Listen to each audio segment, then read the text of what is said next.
Hi everyone, it's Maria from Still Dreaming Homestead, and today I have a new story for you. I've never read this story before, but the illustration on the front of the book is so cool, and the name of this book is called Frog Medicine. Does that look like a good book? It's written by Mark Teague. So let's see.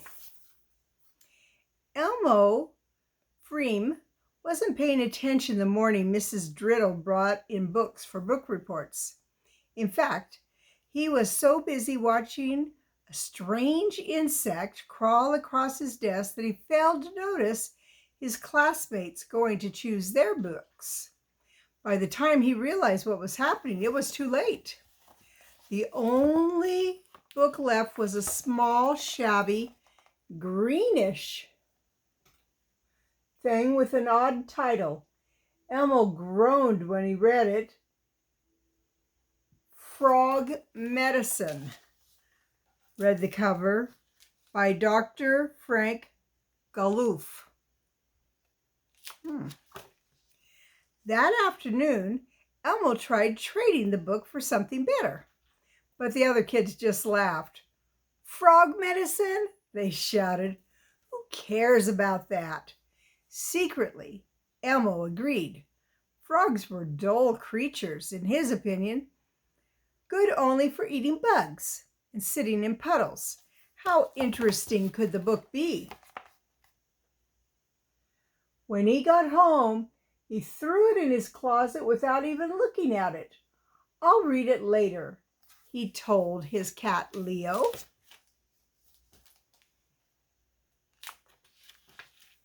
The week passed and things got worse. The longer Elmo put off the project, the harder it seemed.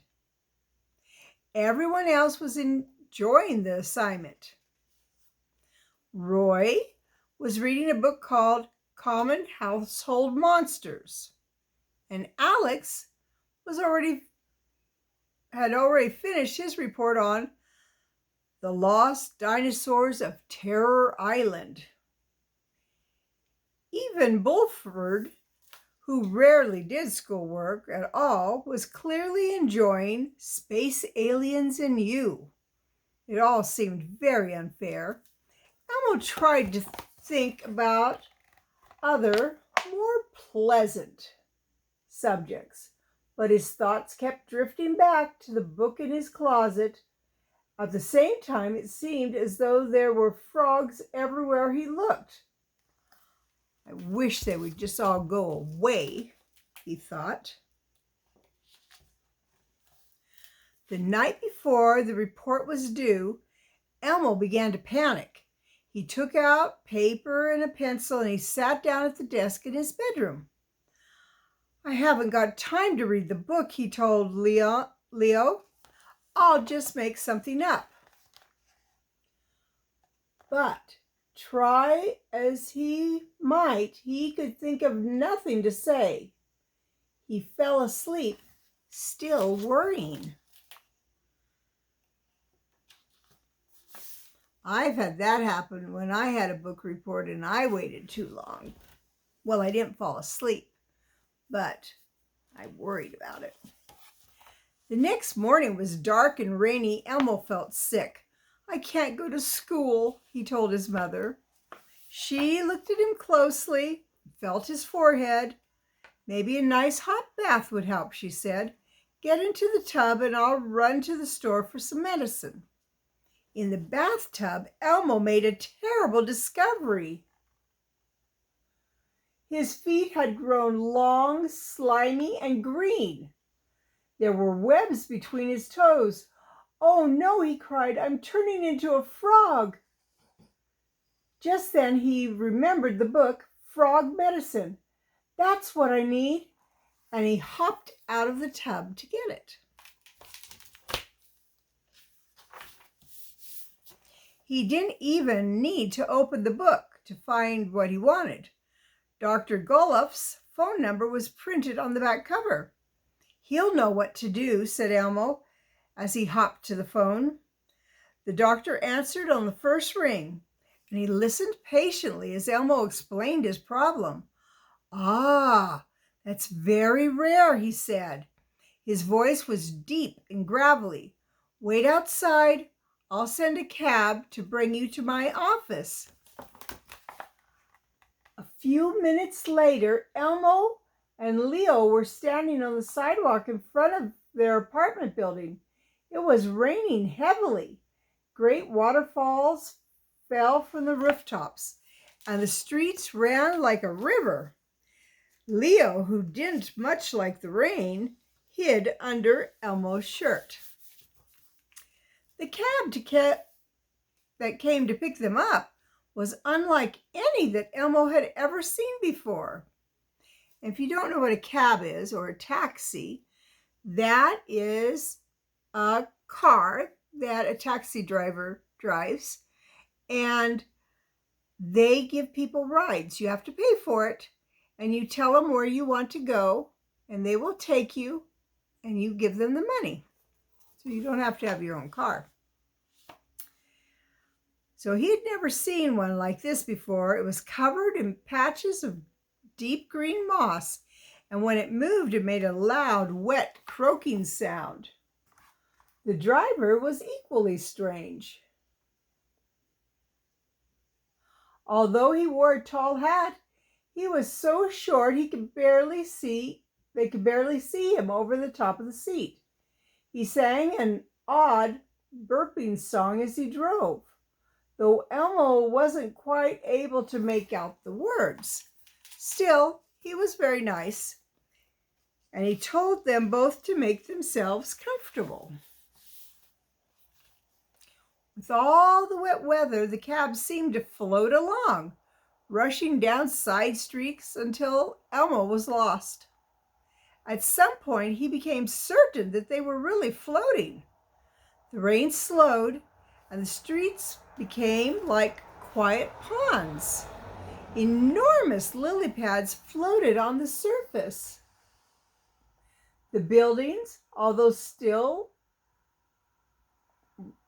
very tall, were wet and mossy, and many were hung with vines. A sign read, "Welcome to Frogtown." Imagine that, thought Elmo.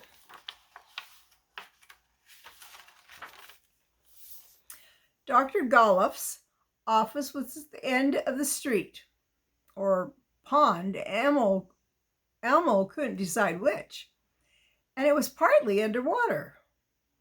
Elmo thanked the driver as they got out. He waded to the front door with Leo perched on his shoulder. What a strange place, he thought. There we go.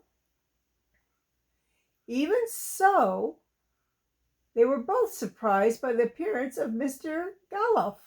Although he wore a lab coat and a stethoscope, the doctor was clearly a frog. "Welcome," he said cheerfully. "And what seems to be the problem?"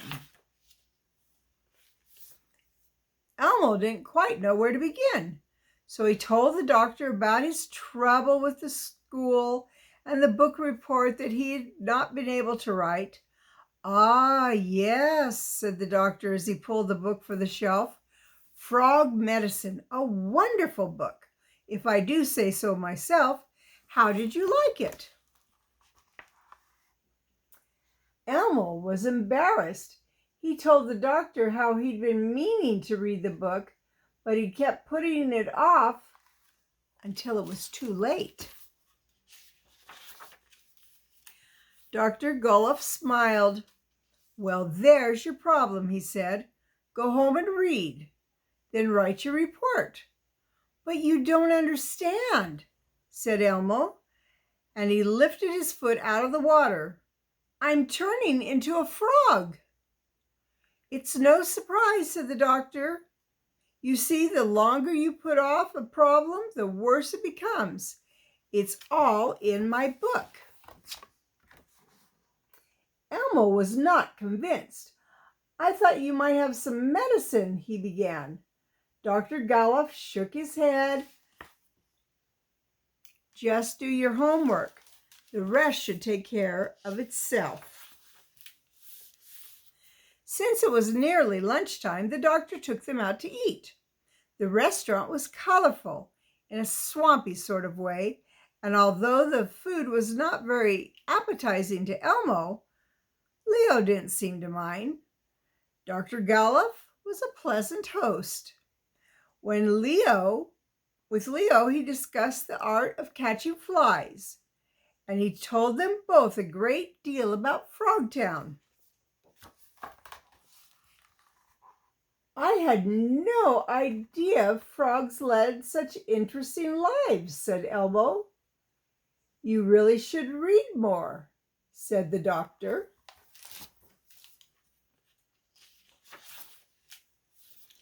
After lunch, Dr. Gallup put them back into the cab.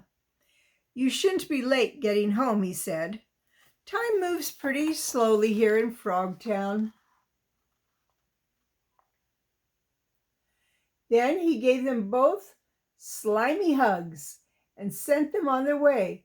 Read the book, he shouted to Elmo as they pulled away. I think you'll enjoy it.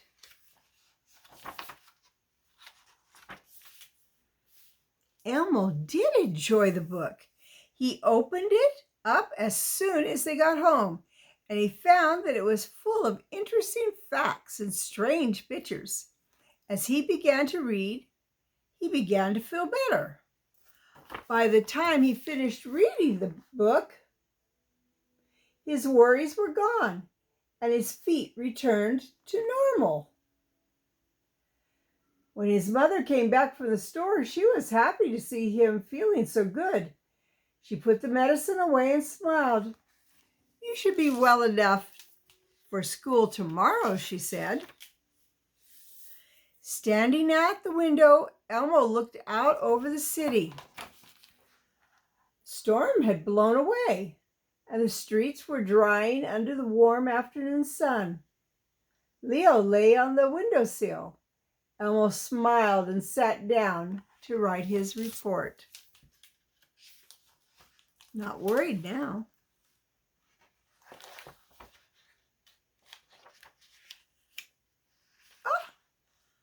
That's the end of the book. That was really an interesting story. And here's what the last page looks like.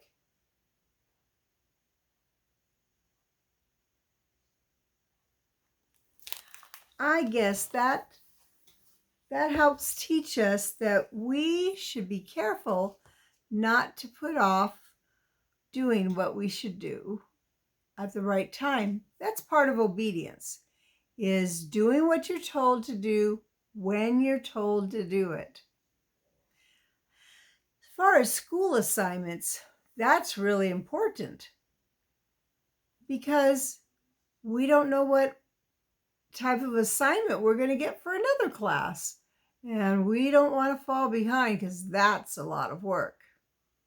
Well, I hope you liked this story, Frog Medicine by Mark Teague. I want to say I love you. I really do. But more importantly, God loves you. Tomorrow I'll be back with a Bible story. So, hope you have a good night. God bless you. Keep a story in your heart. Bye-bye.